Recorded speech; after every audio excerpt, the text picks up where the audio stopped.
जिस बेइज्जती के साथ मेरा परिचय आप लोगों ने जो आनंद लिया आप सभी को प्रणाम करता हूं।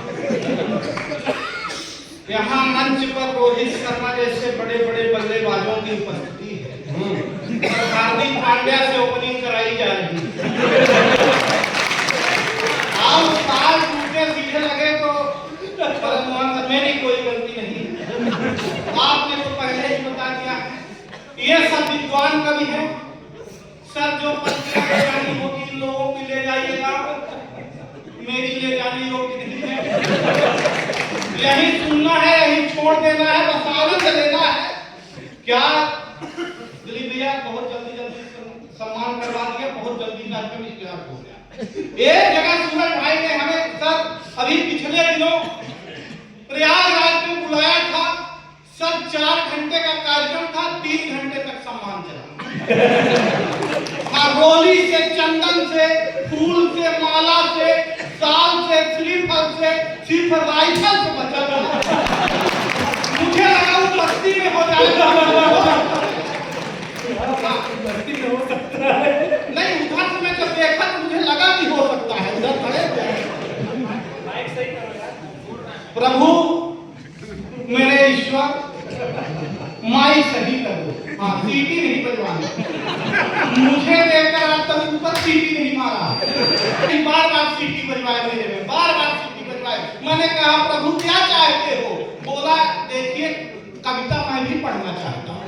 मैंने कहा मेरे बाद पढ़ देना। बोला ऐसे नहीं पढ़ूंगा, जैसे आप पढ़ रहे हो ऐसे पढ़ूंगा। मैंने कहा कैसे? बोले मैं भी पापा लेके पढ़ूंगा। मैंने कहा मेरे बाद पढ़ लेना। कितना लोगे? बोला 30,000 रुपए लूंगा। मैंने कहा मेरे बाद पढ़ लेना, 30,000 ले लेना। मेरे बाद माइक वाले भाई साहब का नंबर आया और उन्होंने कविता शुरू की कि मेरे मोहल्ले की पहली गली है और पहली गली में दूसरी गली है और दूसरी गली में तीसरी गली है और तीसरी गली में चौथी गली है और चौथी गली में पांचवी गली है, पांचवी गली में छठी गली है और छठी गली में सातवीं गली है, सातवीं गली में आठवीं गली है। मैंने कहा प्रभु कितनी गली है? बोला 108 गली है। मैंने कहा प्रभु बंद कर दीजिए। बोला बंद करने का 50,000 ऐसे ही क्लियर है, कोई दिक्कत नहीं। अब बहुत बढ़िया मेरी 7 पीढ़ियां आपकी पीढ़ी नहीं आने वाली। हालांकि किसी तरह आपको बारों को आए थे। हाँ मेरी कोई अब मेरा सम्मान देखिए सर और स्टार्ट हो जाएगा कि एक सज्जन सुबह सुबह मेरे घर आए। हाँ नहीं सम्मान दे। एक सज्जन सुबह सुबह मेरे घर आए, दरवाजा खटखटाए। दरवाजा खोलते हुए मैंने पूछा फरमाइए। वो हमारे हाथ में चना देके बोले पहले खाइए।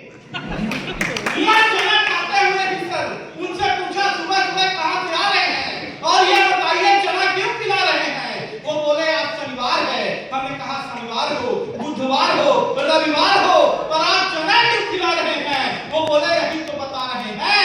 बस्ती के एक पंडित जी ने मुझसे कहा था शनिवार के दिन आप किसी काले कुत्ते को खिलाइए। वो काला कुत्ता मेरे हाथ से चना खाए, ये कुत्ते में कहाँ दम है? सर आप खा लीजिए। आप क्या काले कुत्ते से क्यों माता लग रही है? उसके बाद डायरेक्ट मैं आया बिल्कुल भैरव की तरह।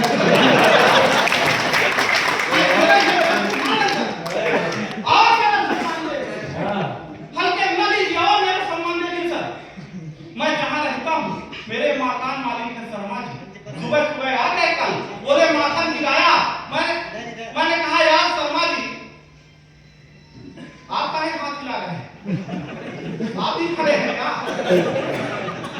आप जहाँ कहीं भी जाता हूँ वहीं किराया लेने पहुँच जाते हो। मैं घर बस्ती जा रहा हूँ तो बहुत जल्द सर मैं सोनी टीवी में आने वाला हूँ। जिस दिन मैं सोनी टीवी में आऊंगा शर्मा जी आपका नाम पूरे मोहल्ले में छा जाएगा। शर्मा जी बोले शाम तक नहीं दिया तो वो दिन आ जाएगा। बहुत अच्छे। मैं धूप छिड़ाकर रास्ता रोड पर पहुंचा। मैंने एक ऑटो वाले को बात दिया, भाई साहब ऑटो वाले ने ऑटो रोकी, उसमें एक खूबसूरत सी लड़की बैठी थी। उसने कहा अगर तुम इसे चढ़ाओगे तो मैं उधर चढ़ूंगी। पीछे मेरी मैडम थी, वो दौड़ कर आई। उन्होंने दूसरे ऑटो वाले को बात दिया, भाई साहब दूसरे ऑटो वाले ने मैडम ने पूछा रेलवे